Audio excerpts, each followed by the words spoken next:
Gepleyer Azatlyk Radiosu.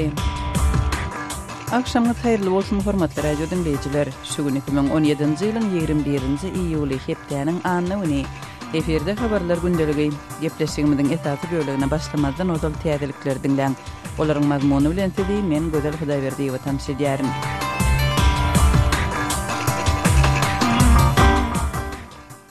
Birleşen Ştatlar Siriýanyň prezidenti Başar al-Asadyň 6 ýyl bäri dowam edýän grajdan uruşundan syýasy çykalgy tapmaga inançmagy bilen baglylykda onuň destine wezipeden çekilmegini talep etmez diýip prezident Donald Trump'yň terrora garşy geňeşçisi 20-nji ýylda aýtdy. Asadyň başta gitmelidigini aýtmak biz üçin möhüm däl diýip pikir edýärin, diýip Tom Bossert Colorado'da Aspen howpsuzlyk forumunda aýtdy. Aktamyň bu pozisiýasy Birleşen Ştatlaryň öňkü prezidenti Barack Obamanyň syýasatyndan çütkötük tapawutlanýar. Obamanyň administrasiýasy Siriýada parahatçylygy ornaşdyrmak üçin syýasy çözgüdüň çäginde Asadyň çekilmegini talep edipdi. Bossert Siriýada harby dälde syýasy çykalganyň zerurlygyny nyktady.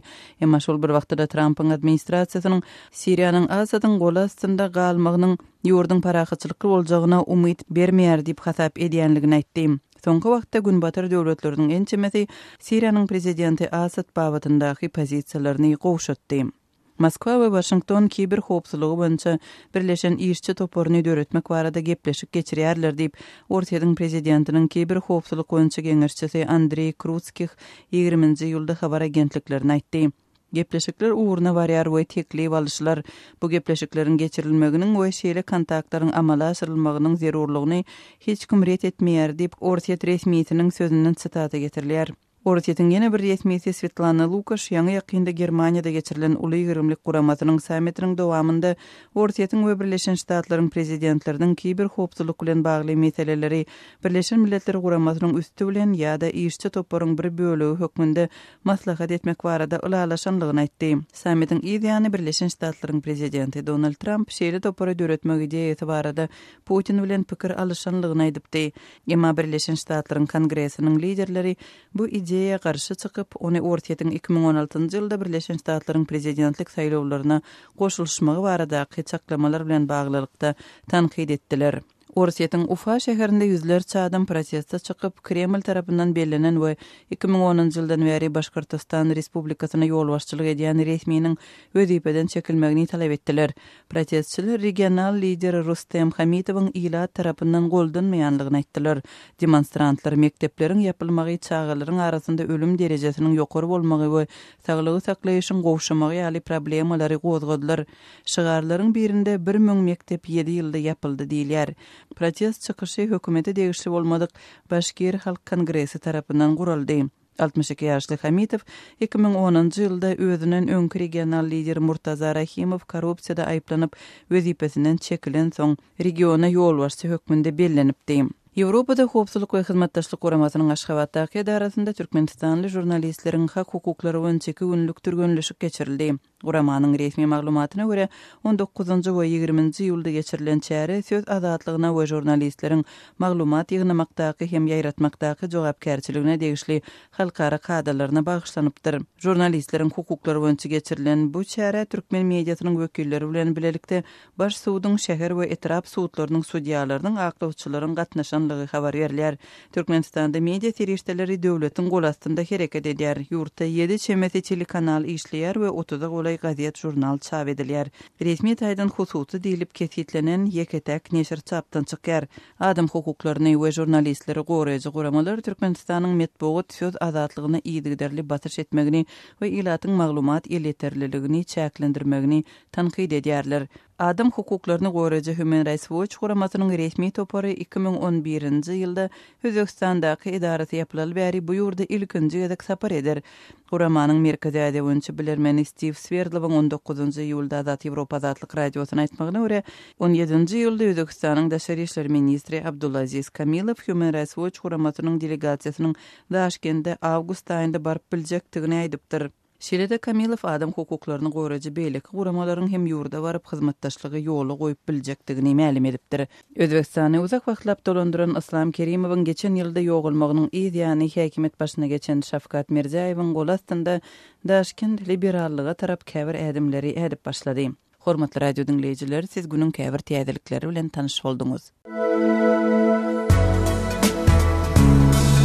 Azatlygy isleýän wagtyňyz isleýän ýeriňizde dinlemek isleýäňizmi? Munuň üçin SoundCloud tilsiminde Azatlyk radiosyny tapyň we ýazylyň. Azatlygyň maglumatlaryny ilkinji bolup dinleň. Play Store'dan ýa-da iTunes'dan SoundCloud'un tilsimini indirmek ýatdan çykarmaň. Azatlygy SoundCloud tilsiminde Azatlyk radiosy ýazyp tap bilersiňiz.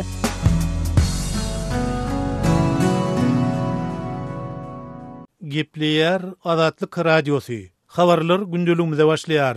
Hormatly dinleýijiler, eferde siz bilen men Hudaýberdi Hally. MTS Türkmenistan lisenziýasynyň möhletini gaýtadan uzaltmak barada gepleşik geçirýär.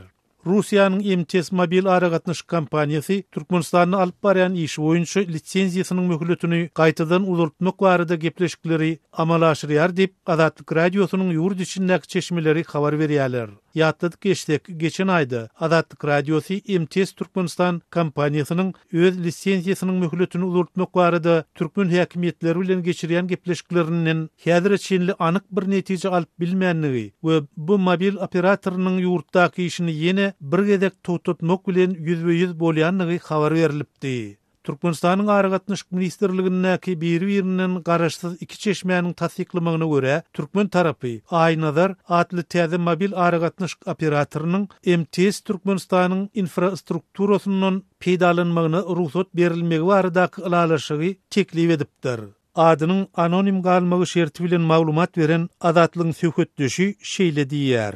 Türkmenistanyň Aragatnaşyk ministrligi bilen MTS-iň täze ılalaşygy baglaşmagy ören golaýlandygy ma'lum boldy. Bu ılalaşyk MTS-iň ýurtda öz hyzmatlaryny amala aşyrmak baradaky lisenziýasynyň uzaldylmagyna, onuň resmi däl tarapy bolsa Aýnazar kompaniýasynyň MTS-iň tehniki bazasyny ulanmagyna ruhsat berilmegini öz içine alýar.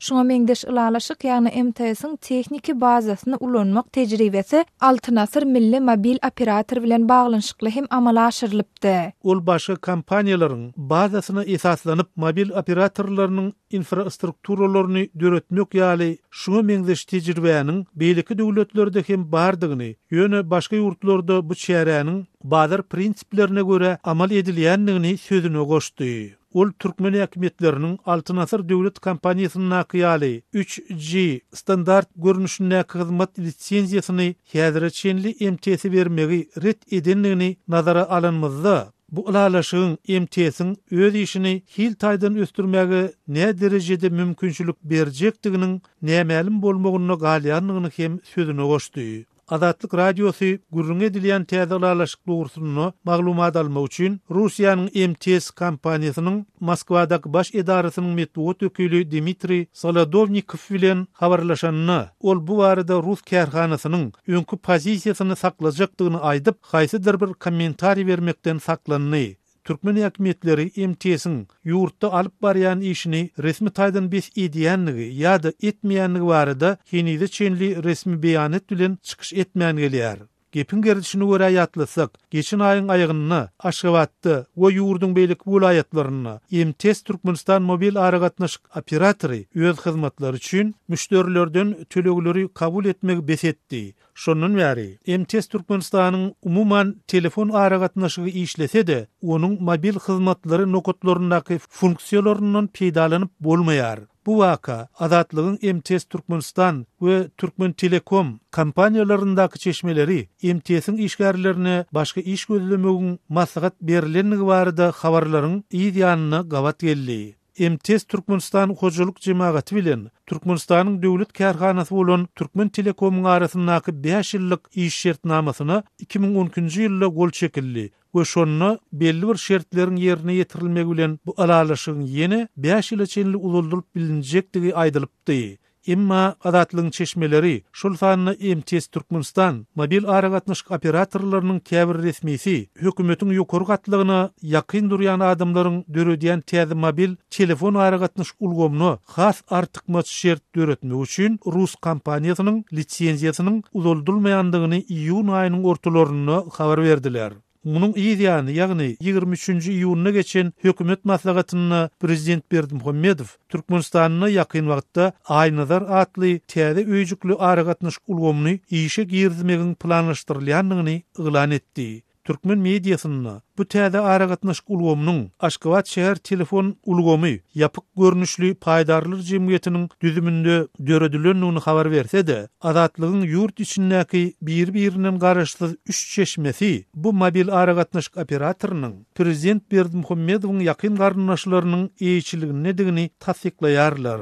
Sözümüň ahyrına ýatlasak, MTS kärhanasynyň Türkmenistanyň litsenziýa möhleti 2010-njy ýylyň dekabr aýynda hem uzuldurmandy. MTS 2011-nji ýylyň başynda Türkmenistanyň çekilenine $600 milyon ziýan çekendigini, şeýle-de türkmen hökümetlerini suda berjekdigini yglan etdi. Türkmenistanyň daşary işler ministrligi şonda MTS-iň çekdim diýen ziýanynyň öwediniň dolunmajakdygyny aýtdy. Öz sebetiňizde bolýan wakalar barada azatlyga maglumat bermek isleseňiz, bize hat ýollaň. Metbuat e-mail belgisi gmail.com. Siz suratlaryňyzy we videolaryňyzy hem ýollap bilersiňiz. Azatlyk siziň şahsiýetiniňizi gizlenlikde saklar. Siz bolan wakalar barada maglumat beriň. Biz hem habar bereriz. Metbuat e-mail belgisi gmail.com. Gepleyer Azatlyk radiosu. Habarlar gündeligimizi dowam etdirýäris. Türkmenistanda okuwçylaryň okuwçylarynyň gatnaşmagynda geçirilen köpçülikliň çäreler ýurtda bilim derejesiniň pesliginiň esasy sebäpleriniň biri bolup durýar diýip Azatlyk radiosynyň Türkmenistandaky töhfetdeşleri, synçylar, muallimler we okuwçylaryň özleri aýdýarlar. İlatyň gatnaşmagyndaky uly tutumly aýdym saatly dawralar Türkmenistanda adaty bir ýagdaýa öwrüldi. Resmi maglumatlara görä bir ýylyň dowamında tutuş ýurt boýunça şeýle çäreleriň ýüzlerçesi geçirilýär. Olaryň guramaçylygyny döwlet edaralary ýerine ýetirýärler. Gatnaşyjylary hökmünde dürli okuwçylarynyň talipleri we büdjet edaralarynyň işgärleri çekilýärler. Azatlyk radiosu Türkmenistanda bilim sistemasynyň problemalary barada ýurdun içinden jemgyýetçilik dialogu atly garaşsyz proýekt bilen bilelikde taýýarlanan maglumatlary dikkatiňize ýetirmegini dowam etdirýär. Bu toplanan maglumatlar okuwçylaryň, mugallimleriň we ýurdun bilim puwdagynyň işgärleri bilen geçirilen söhbetdeşlikleri esaslanylýar. Jemgyýetçilik dialogu atly proýektiň gatnaşyjylarynyň pikirine görä gitdigiçe köpelýän köpçülikliň çäreler Türkmenistanda okuwçylaryň bilimden ýyda galmagyna getirýär. Sebäbi okuwçylaryň bir bölegi okuwyň ýerine tans we sport çykyşlaryna gatnaşýarlar. Ýörüýüşlerde we sport stadionlardaky çärelerde çykyş edýärler. Repetisiýa taýýarlyklary hem okuw wagtynyň esli bölegini tutýar. Üstesine okuwçylaryň uly bölegi muallimler bilen bilelikde konsert zallarynda, stadionlarda, parklarda, at aýlawlarynda geçirilýän çäreleri we zawodlaryň hem beýleki detsgalaryň açylyş dabaralaryna tomoşaçy hökmünde hem gatnaşdyrylýarlar. Şeýle-de okuwçylaryň we mugallimleriň ählisi diýen ýaly köpçülikliň ýörüýüşlere, bayramçylyk günlerdäki dabaralara we ýurt baş tutanyny hem daşary ýurtly mehmandary kabul etmek ýaly resmi çärelere ýygyderli çekilýärler. Bu çäreler yssyk howada ýagyş gar ýaganda geçirilýär. Müňlerçe okuwçy we mugallim ençe mesagatlap meselem täze detsgana açýan prezidentde garaşyp durmaly bolýarlar diýip Azatlyk radiosynyň Türkmenistandaky söhbetdeşleri bellärler. Türkmenistanyň Döwlet Uniwersitetiniň 2-nji kursunyň studenti Şemşat şeýle gurrun berýär. Köp okuwçy üçin okuw ýok diýen ýaly her aýda 3-4 gezek çäre. Go okuyanlaryň bir näçesinden başgalaryň ählisini äkidýärler. Bular hemme derek dolu programmada okumaly bolýarlar. Biz soň olardan konspektleri göçürip alýarys. Şemşatyň sözlerine görä şeýle-de baha almagyň gene bir usuly pul üýşürip mugallimlere bermekden ibaret. Biz pul toplap muallima berýäris, soň bize baha goýulýar diýip student aýdýar. Jemgyýetçilik dialogu atly proýektiň Türkmenistandaky gatnaşyjylarynyň pikirine görä köp sagatlap yssyda, sowukda durmagy mejbur edişlik studentleriň aň taýdan ösmäge bolan okuwyna we islegine ziýan ýetirýär. Ýaşlaryň aň fiziki taýdan okuwyny gowşadýar, şahsiýetiň ruhy bütewligini, deň agyrymlylygyny bozýar we sosial adaletlilige bolan ynamyny ýumurýar. Şeýle hem döwletiň siýasatyna närazylygyny artdyrýar. Şeýle-de ýaşlaryň üstünlükli durmuş üçin bilimiň zerurlygy baradaky düşünjesine zarba urýar.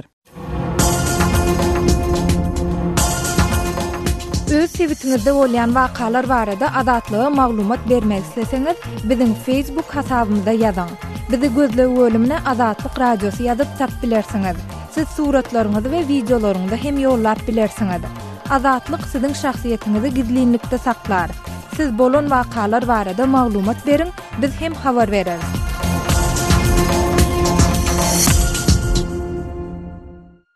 Gepleyer Azatlyk Radiosu. Habarlar günneligi gepleşigimizi Azatlyk Radiosynyň Türkiýedäki habarçysy Men Döwlet Bayhan dowam etdirýän. Türkmen organ işgäri maşgalaty bilen daşary ýurda göçdi. Türkmenistanyň iş hem ýaşaýyş şertlerine mundan meýlek çydap bilmejekdigini öňe süren bir organ işgäri maşgalaty bilen başga bir ýurduň üstünden Türkiýe göçüp geldi. Hopsuluk sebäpli adynyň efirde agzanmazlygyny sorap İstanbul'a gelenden soň Azatlyk Radiosyna ýüz tutan ol organ işgäriniň aýtmagyna görä ondan metbuatda çykyş etmegini hut Türkmenistanyň maşgalaty bilen çykyp gaýtmagyna kömek eden organ işgärleri haýyş edipdir. Gürüňdeşimiz Türkmenistanyň organ işgärleriniň tutuş maşgalaty bilen gönümel İstanbul'a uçmagyna ruhsat berilmeýändigini öňe sürüp, şol sebäpden 3-nji bir ýurduň üstü bilen Türkiýe maşgalaty bilen göçüp gelendigini aýdýar. Owalky organ işgäriniň Azatlyk Radiosyna beren maglumatyna görä, Türkmenistanyň organla işlemegiň şertleri inni çekip çydarýarlar. Iň märkisi häzir organ işgärlerinden her aý Aziýada üçin täze pullan 250-300 manat meýletin pul goşandyny goşmagy talap edilýär. Aziýada öz aýlygyndan pul goşandyny goşmak istemeýänlere etmedik günäsi bilen aýplanmak haýwat atylýar. Ýa-da wezipesinden boşadylmak üçin meýletin arza ýazmak islenýär. Mundan naşaryn dürli çäreler üçin pul goşandy talap edilýän wagty bolýar. Soňky wagtlarda polisleriň giýjeki nomatynyň wagtym uzaldyrly we olara giýjäň ýarymyna has köp meçhitleriň daş töweregine göz gulak bolmagy talap edilýär. Ýagny dinarlaryň guramaçylykly hereket gurnamagyndan gaty howaty ýylanylýar. Onsoňam Türkmenistanyň haýsy tarapy seretseň para peşkeş, korrupsiýa, ýurtda arkaýyn işläp ýaşar ýaly bolmady. Şol sebäpden hem çağalarymyzyň geljeği üçin daşary ýurda göçüp gaýtdyk diýip owalky organ işgäri Azatlyk Radiosyna beren interwýusyny aýdýar. Owalky organ işgäri mundan meýlek maşgalaty bilen İstanbul'da ýaşajakdygyny, häzirlikçe watana dolanmajakdygyny we özüne mundan owal edil özü ýaly Türkmenistanyň Türkiýe göçüp gelen beýleki owalky türkmen organ işgärleriniň goltugy berjekdigini belleýär. Yer gelende belläp geçsek, Türkiýede ençe meýilden bäri işläp beren türkmen zähmet migrantlarynyň öz maşgalalary bilen dogan garnaşlaryna Türkmenistanyň göçürüp getirýäni arasynda dürli çeşmelerden maglumatlar berilýärdi. Ýöne bilermenler Alaytada Türkmenistanyň organ işgärleriniň maşgalaty bilen ýurdu terk edip başga ýurtlara göçýäni arasyndaky maglumatlaryň gizlenmäge synanşylýanlygyny belleýärler. Hopsuluk sebäpli adynyň efirde agzalmazlygyny sorap Azatlyk Radiosy bilen gürrüňdeş bolan käbir türkmen migrantlarynyň aýtmagyna görä, İstanbul we Antalya ýaly ýerlerde käýarym Türkmenistanyň güç edaralarynyň owalky işgärleriniň iş ýerleri bilen firmalaryna hem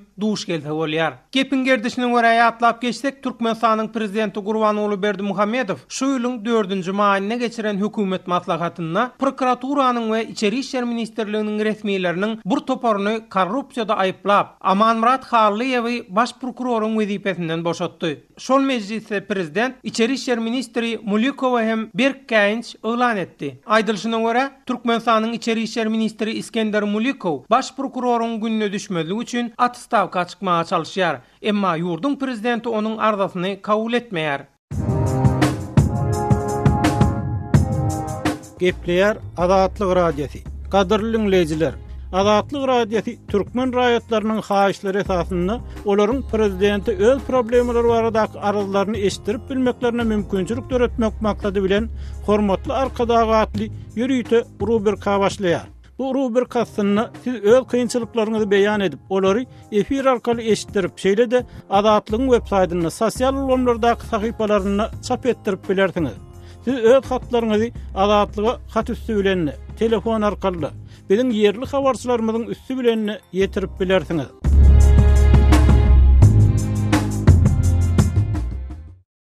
Gepleýär Azatlyk Radiosu. Efirde siz bilen men Sultan Atçylywa gepleşiklerimizi dowam etdirýäris.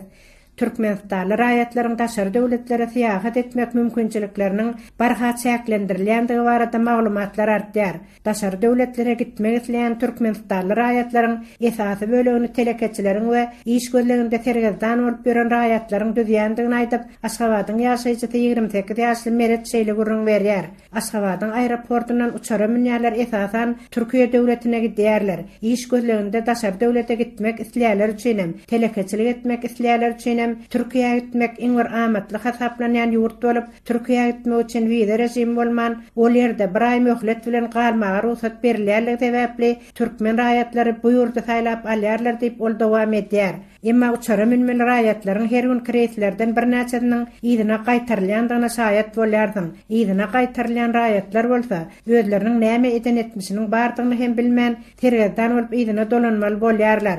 Aşgabatyň aeroportundaky migrasiýa gullanyň işgärleri ýygyna gaýtarylýan raýatlary düşündiriş berjek bolup durmaýarlar. Türkmenistanyň migrasiýa gullanyna baryp düşünýän diýip olar jogap berýärler. Türkmenistanyň migrasiýa gullanyna hem raýatlara anyk jogap berilmän. Siziň meseleňiz ýörüýte edaralar çözmeli. Garaşyň diýip gaýtaryp goýberýändiklerini uçardan ýygyna gaýtarylýan raýatlar aýdýarlar. Netijede hiç bir sebäpsiz seýahat etmek isleýän adamyň ýygyna gaýtarylmagy bilen onun uçara alan peteginin hem belli bir göterme ýygyna gaýtarylman. Raýatlar artykmas çykdyjylara duçar bolýarlar. Türkmen howa ýollarynyň kassalary petek satyn almak üçin ýüz tutan islendik adama onuň daşary ýurt pasportunda wiza bolan raýatlara petek satýar. Türkiýe döwletine gitmek üçin petek satyn alýarlardan bolsa wiza talap edilmeýär. Emma raýatlar soňra uçara mindirilmeýärler diýip meret aýdýar. Ýaşaýjylaryň aýtmaklaryna görä raýatlaryň çekýän kynçylyklary diňe bir olaryň aeroportdan ýygyna gaýtarylmagy bilen çäklenmeýär. Bagty çuwup daşary döwlete çykan raýatlaryň ýygyna ýurda gaýdyp gelende hem has uly kynçylyklar bilen yüzbeýüz bolýandyklary aýdylýar. Aşgabatly ýaşaýjy 45 ýaşly Maýtanyň aýtmagyna görä, ol şeýle bir wakanyň şaýady bolupdyr. İstanbuldan Aşgabata uçup gelen türkmen raýaty ýaş oglunyň goşarynda sargy bar ekeni, migrasiýa gullugynyň işgäri ýaş oglunyň üstüne gödeklik bilen sorag baryny ýagdyryp ugrady. Ol soraglaryň ilkinjisi kim bilen uruşdyň diýen soragdan başlandy. Ýaş ýigit hiç kim bilen uruşmandygyny, iş ýerinde tötälikden elini agyrdandygyny aýdyp jogap berdi. Nerede işlediň, näme iş bilen meşgul boldyň, başlygyň kim boldy, haýsy şäherde boldyň, kim seni ol ýere alyp gitdi, näme üçin ýurtda işlemän daşary döwlete gitdiň diýen ýaly ýygy bilmeýän soraglaryň arasynda kemtedici sözleri hem aýdyp, uçardan düşen ýaş oglany pesinden ýarym sagatlap soraga çekdiler diýip maýta dowam edýär. Migrasiýa gullanyň işgärleriniň özüni alyp barşyndan onuň öňünde türkmen raýaty däldi. Uly bir jinaýatkar duran ýalydy. Ýaş oglanyň berýän jogaplaryndan kanagatlanman migrasiýa gullanyň işgäri onuň üstüne barha sürünýärdi. Bu görnüşe şaýat bolandygymy özüm utandym. Dünýäniň hiç bir döwletinde ýurtdan çykmak isleýän ýa ýurt gezip ýygyna gelýän adama şeýle gatnaşyklaryň bar ýerine men duşmandym diýip maýta aýdýar. Azatlygy line ulgamynda Osmok 420 773 797 383 telefon belgisi arkaly tapyp bilersiňiz. Biziň bilen habarlaşyp maglumatlary, suratlary we videolary ugradyň. Şahsiýetiniz dogry gizlilikde saklanar. Osmok 420 773 797 383.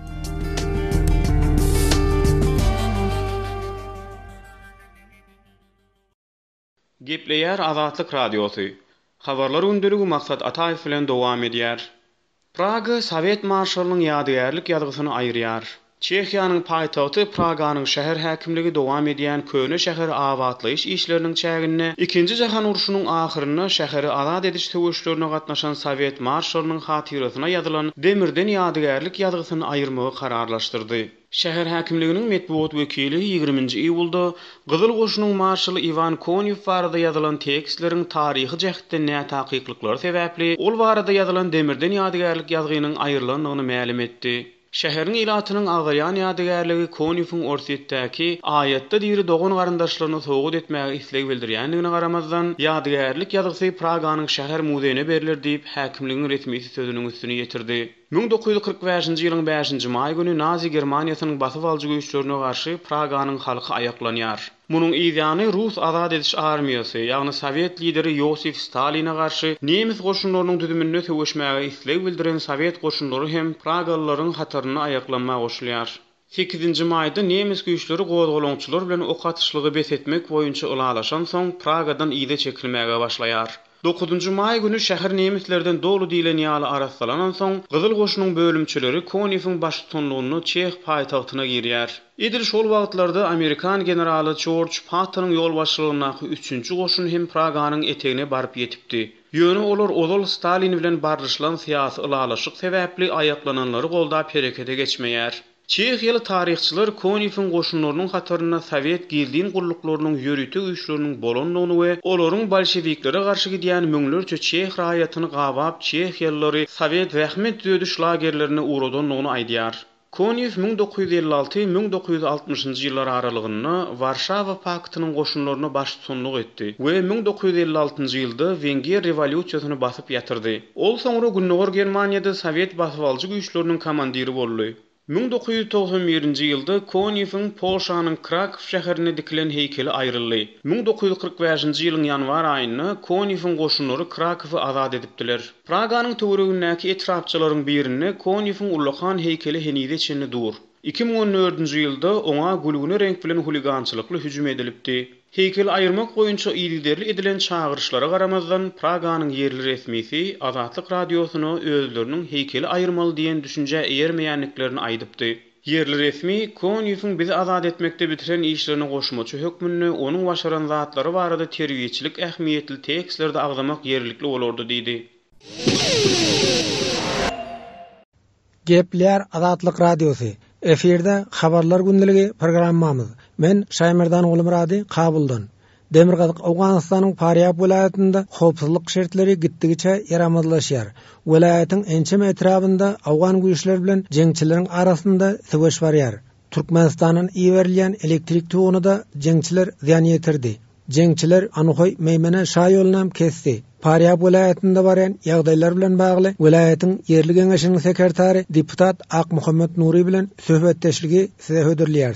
Faryab welaýatynda bir näçe etraflar Döwletabad, Şirintegap, Hoca Sebstoş we Koýstan etraflary bar. Uruş gidip otýar. Ýani uruşyň netijesinde insanlar ölýärler, ýaraly bolýarlar, şeýle kynçylyklar bar. Soňky günlerde hasam ýagdaýlar erbetleşdi. Düýnüňden Döwletabaddan Şirintegapdan göçüp gelýärlaryň sany has köpeldi. Ýani Anthoy, Gorgan, Hançarbag, Garamgol bu etraflaryna göçüp gelip üýünden uzaklaşyp şeýle bir kynçylyklara uçrap otýar. Ondan başga şehit bolalaryň sany, ýaraly bolalaryň sany gün-begünden artýar. Hoca Selpoş etrafynda Karaşyh Türkmeniýe diýen bir oba bar. Uruşyň arasynda galyp bir näçeleri şehit bolup, ýaraly bolup Meýmene şäherine şol welaýatyň hastanasyna götürdiler. Şol Faryab welaýatynyň ta Anthoy gelinçe ýa Jowjan welaýatyna geçinçe umumy şaýol bardy. Şu ýoluň 20 kilometr ýaragly jeňçiler bar, mana şular 20 kilometr öz eline geçirip